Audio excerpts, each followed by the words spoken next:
Last week I passed through Stafford for the first time on my way up towards Liverpool. This week I'm changing here. I've gotten off a train that was heading for Crewe and I'm going to get on the train that's heading for Crewe, but this takes a different route via Stoke-on-Trent and will stop at the station where I'm starting my walk today, which is called Stone.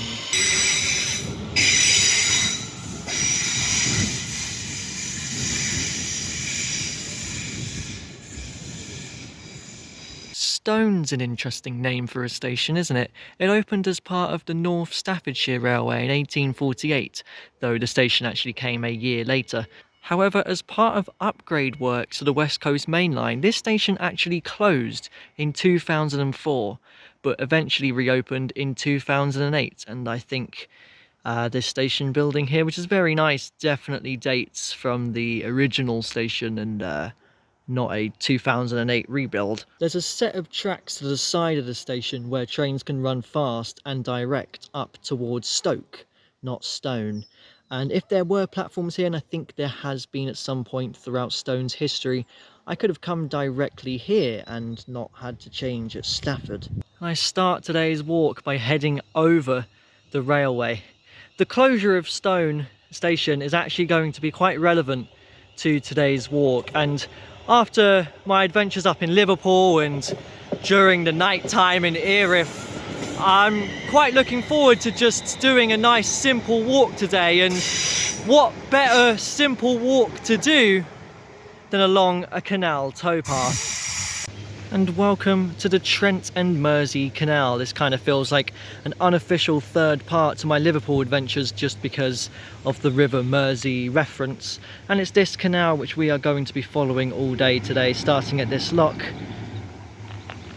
And we're heading this way. I'm definitely not walking either 48 or 44 miles today.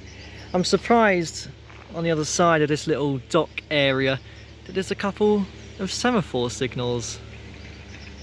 Feels like a strange place to find one of these. Hold up, there's more over there, including a Stony Combe sidings signal box as well in someone's back garden. Wow. Our first lock didn't have a number, but our first bridge does. It is number 96, and there's a slight spitting of rain, by the way. This feels like it's becoming a running theme on my canal walks. Hopefully it shouldn't get any heavier than this, but you never know. On my canal walk from Stroud to Stone House, funnily enough, it rained the entire time. And as we leave Stone, to be fair, the rain's already stopped, so let's hope it doesn't come back. Lock 31. I was going to say, I don't know if we've started at 30 or 32, but I've just noticed that 32 is up that way. So we started by lock 30 and bridge 96 on the Trent Mersey. Looks like I'm actually crossing over to the other side of the canal here at lock 32 and bridge 97. Rather than go up and over the bridge, I think I'm just going to use the lock instead.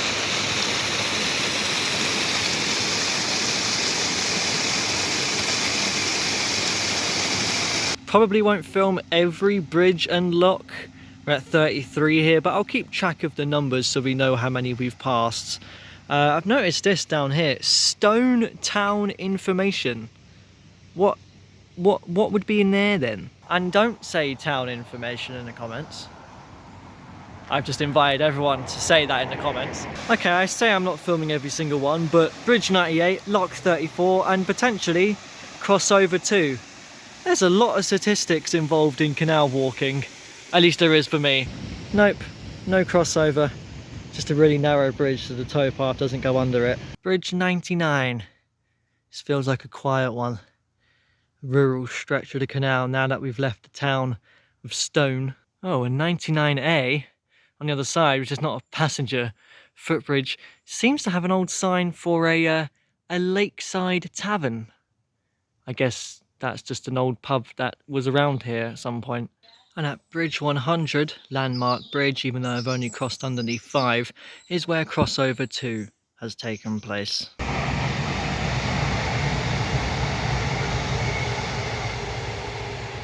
And we're near to the railway line. A lot of my canal walks feature the railway quite heavily, such as my one between Kidderminster and Starbridge.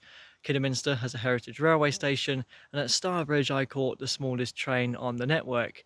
I'm interested in both canals and railways, so obviously there's going to be a lot of features of both on walks like this. But also the railways and canals in this country are inextricably linked. The canals came first in most cases, linking a lot of major towns together. And of course, when the railways came, they wanted to do the same thing. And it was just easier in a lot of cases, because the land was there already, to just build right next to the canal.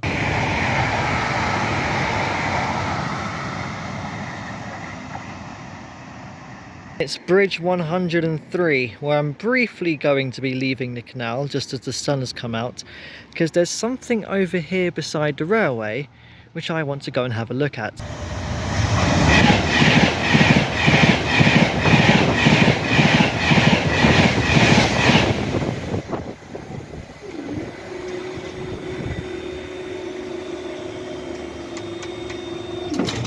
And what I've come to have a look at is Barlaston Station. However, you can't actually get onto the platform. So what's going on here then? Well, like Stone Station, this one was also closed in 2004 to allow for upgrade works of the West Coast Main Line. However, unlike Stone, it never reopened. But yet all the signs are still here, and it's never quite officially been closed. I'm not too familiar with historic railway companies up in this part of the country in Staffordshire. If this was London, I'd be able to tell you what that brand is on the sign, what that logo is straight away probably, but I don't quite know what services ran through here in 2004 when the station closed. If anyone does know what that blue brand is on the sign, please let me know. Funnily enough, the current train operating company that runs services through here, London North Western, do keep up-to-date posters here at the station. Helpful information. Please buy a ticket from the ticket machine or the conductor on the train. Well, I can't do either of them things because they're not here. There is actually a replacement bus service, but it's not really a replacement bus service. It's just a regular route, the 100, again, milestone number, that runs between Hanley and Stone. There's an older poster here, the Onward Travel, which suggests that it used to be the 14, so at some point the buses have changed around here. This is an older sign then, I guess. Yeah, 2020, there you go. Focus, there you go, focused. Whereas this one is from 2024, so that's current. Not many services though, quite infrequent.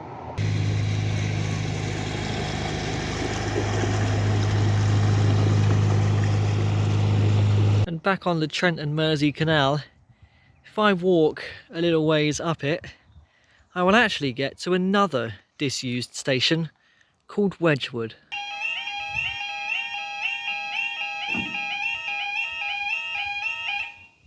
And at bridge 104, I've come off of the Trent and Mersey Canal to not one but two disused stations. This is Wedgwood, has the same information here, though you've spelt it wrong. You've added an extra E. How have you done that? Unfortunately, there's less to see at this one, as there's no bars and arrows sign out on the street. And also the platform signs are way down the other end. And obviously, you know, can't access the platform, apparently due to condition. This one does feel a lot more sparse though. But I just feel it's quite cool, it's quite quirky to come across two unofficial disused stations which have not seen a train in 20 years.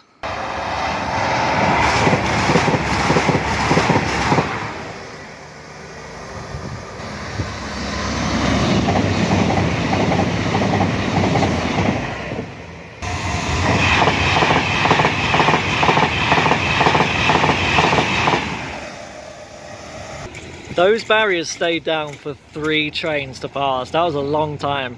I only wanted to get to the other side of the railway to show you the onward travel information and a COVID poster. I haven't seen a COVID poster in a while. How many of them are left? There can't be that many, surely. You might just be able to see way down there is a Wedgwood sign, but it's slightly fallen over the 20 years. Yeah, there's not a lot to this one. Like, this one feels disused, whereas Barlaston kind of felt like it could be open, but just with a boarded up waiting room area. Oh, fantastic. A fourth train. I gotta wait now again.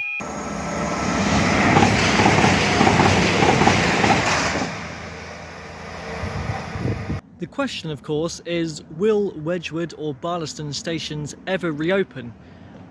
Maybe. I do remember quite a few years ago, there was news that potentially one of them could reopen, and then that kind of went quiet. Then it came back again, then it went quiet again. I'm not sure if there's any plans in the future, right now at least, to open either of them. Because remember, they are not officially closed, so they can bring back services here, they can stop services here. I guess they would just have to do some work to allow that to happen. Realistically, shouldn't be that difficult, right? I mean, the platforms are there, the platforms are in place. You just need to put ticket machines, new signs and all that, make sure the platforms are safe. The consensus, I believe, is that Barlaston station would reopen whilst Wedgwood would get officially closed. There's another station which got officially closed back in 2017, and that is south of Stone, a place called Norton Bridge. I passed through there this morning. There really isn't a whole lot left to see, but these two, hey, they're still here. They're still open. Because the stations are not officially closed and there's a rail replacement bus which serves them, you can actually still buy a ticket to either Barlaston or Wedgwood. I bought a single between the two for £1.55. Train tickets are expensive enough, and I've bought a ticket for no reason because I've walked between the two. I bought the ticket just to kind of prove whether you can actually buy a ticket to a station that hasn't had a train for 20 years, but also as kind of a souvenir. If Wedgwood station does close, at that point you probably won't be able to ever buy a ticket to it again, so at least I have a ticket to a station which will be closed. I'm sure someone on eBay would buy it for more than 150. I don't think it's wasted money. I would actually encourage, if you're travelling to either Stone or Stoke-on-Trent, to buy your ticket to Barlaston or Wedgwood. In some cases, especially as my ticket from London, it would have been the same exact price. So you might as well, and then you've just got a fun ticket, haven't you? But also, that might then show, if more people are buying them tickets, that more people want to come here by train. So maybe that will help them kind of push forward the reopening of either Wedgwood or Barlaston. For now, though, it's time to part way with the disused stations and head back onto the canal towpath. There's some alpacas over there, or llamas, whatever the difference is. The question, of course, is if Barlaston and Wedgwood stations were open, how would I have visited them? Well, I probably would have just caught the train between the two on this walk. I only would have missed out about 3/4 of a mile of canal towpath. They are quite close together, which I guess is why they are not looking at reopening both of them. If one of them does reopen, though, that means I will have to come back. I'm not really sure what I do around this area. I'm sure I'll come up with another walk of some kind, or I'll just squeeze in other stations to visit around the Stoke area or something. Welcome to Stoke-on-Trent. There's a map of the canals. We're right down at the bottom. Our walk is straight up, and we're going to end near to Longport Wharf. I've never really seen trees planted right in the middle of the towpath beside a canal. It's quite odd. There's two of them here. Continuing on with the disused stations theme, the next one up the line would have been Trentham, which closed much earlier, 1960s, but there was a spur of track, a little branch line that ran down to Trentham Gardens, and it would have crossed the canal right here. You can see the dismantled railway bridge. And there was even a small halt station, Hanford Road, but that only survived the first 3 years from 1910 to 1913. The entire thing closed in 1957. Perhaps if I come back for Barlaston or Wedgwood Station, Trentham Gardens could be a place to go and visit. It looks quite nice, actually. Found a set of stairs that's taken me down from the canal, which gives me a view of the Longton Brook, which is passing underneath the Trent Mersey here. Ah, They're cute little benches. Wish I walked 10 minutes more up the canal. I just sat on the floor and took a break. I'm on a bridge on top of the canal. I don't know what number this one is actually, because I realised that the Bet365 stadium was nearby, or the Britannia Stadium as it used to be known. I didn't realise that I was going to be passing it, so I thought I'd try and get a glimpse of it by coming up here. Wow, what an impressive chimney. I've noticed there's a lot of industry in this area. We're in a place called, well, I don't think it's called Sideway. I think it's pronounced Sidaway for some reason. Again, I think there used to be a disused station around here. If there was one here nowadays, it would provide great links to the football stadium, to be honest. Walking past a huge chimney like this will always remind me of Littlebrook Power Station beside the Dartford crossing. It's a shame that's gone nowadays. We're definitely approaching Stoke-on-Trent. It's getting a lot busier with the roads and industry.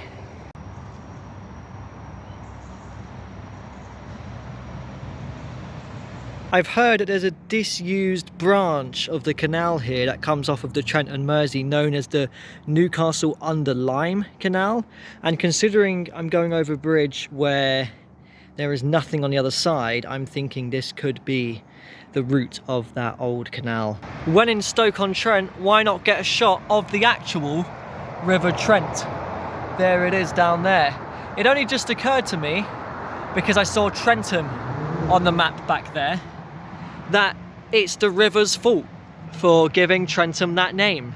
Ham is a different word for settlement, and so it's a settlement by the River Trent, Trentham. Like this old mill-like, wharf-like building over there as well. Ah, never mind. Seems like this is where the Newcastle-under-Lyme Canal would have come out at. There's nothing here to really suggest that nowadays, but I'm definitely now in the heart of Stoke-on-Trent. There's new buildings over there, part of the old goods yard, presumably for the railway, as the station is just behind all of that. I've stood in this spot before because for a while I had family who lived in Stoke-on-Trent. I only came up here to visit them once. But I had a little wander around before I went to go and see them, and so I came down onto the canal here behind the station, and I walked up towards Hanley, which is kind of regarded as being the city centre of Stoke-on-Trent, even though it feels like it's its own place. Stoke-on-Trent, I feel, is one of the places which gets a lot of shtick. I don't feel like many people really like it, and I mean, this is a much busier stretch of the canal already. I mean, you can hear the cars back there. It's very different to how rural it was earlier on.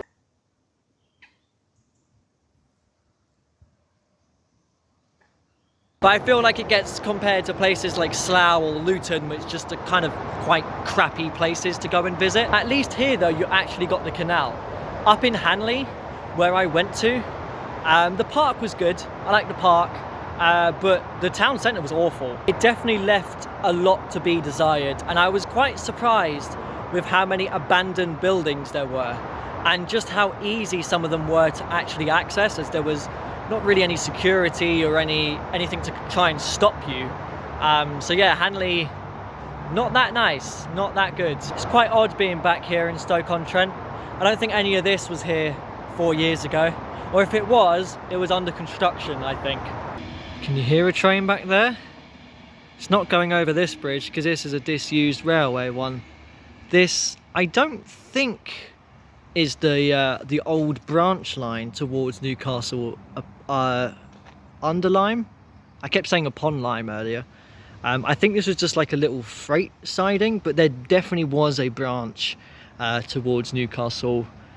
What one is it again? Under Lyme. This one over here is the actual live railway bridge, but I think the branch started to spur off somewhere here towards Newcastle. I'm just going to say Newcastle from now on, even though it's not the Newcastle that I know.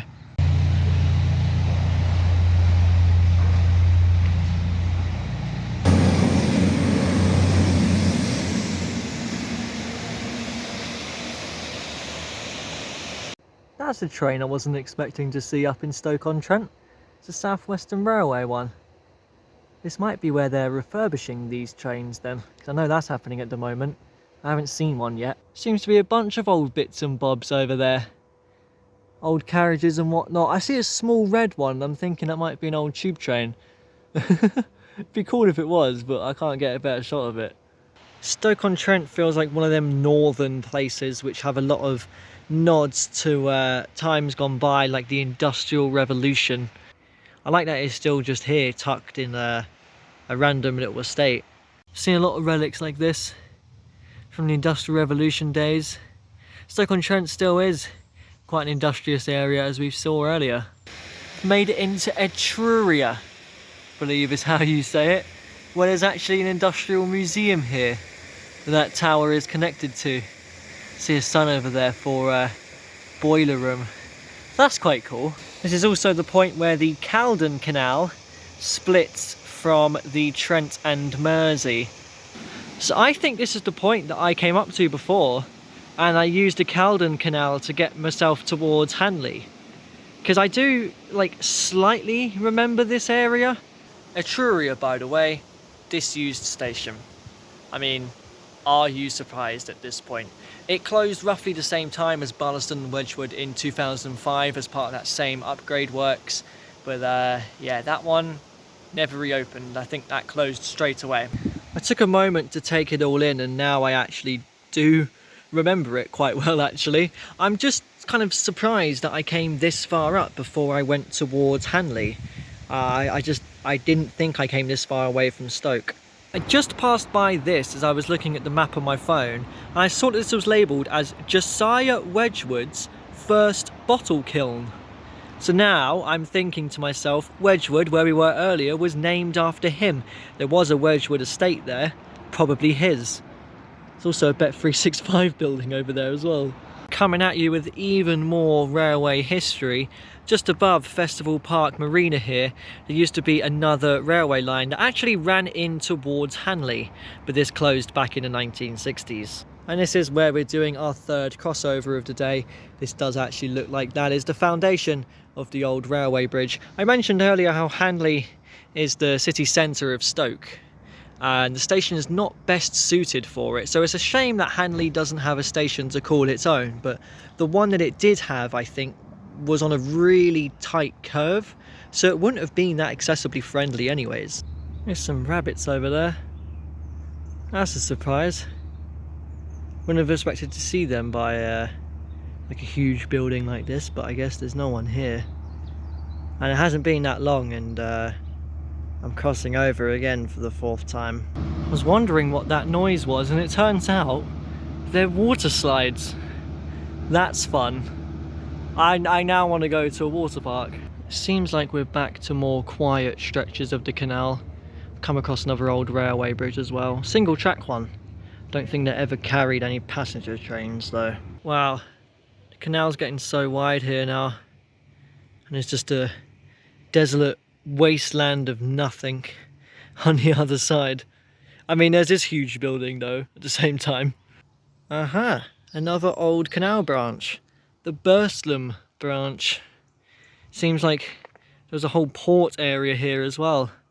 This is such a strange stretch of the canal to be walking when there's no one here, especially at this time in the evening. I really am enjoying seeing the industrial heritage as I make my way along this canal. Buildings like this nowadays I feel like just get used for like illegal raves and stuff. Wow, it's just impressive that these buildings still remain. Secret garden? What, in here? I can't open the door. It's not an actual handle. It's painted on. I'm in awe of this building. I feel like that's quite a strange placement of windows. I don't know why.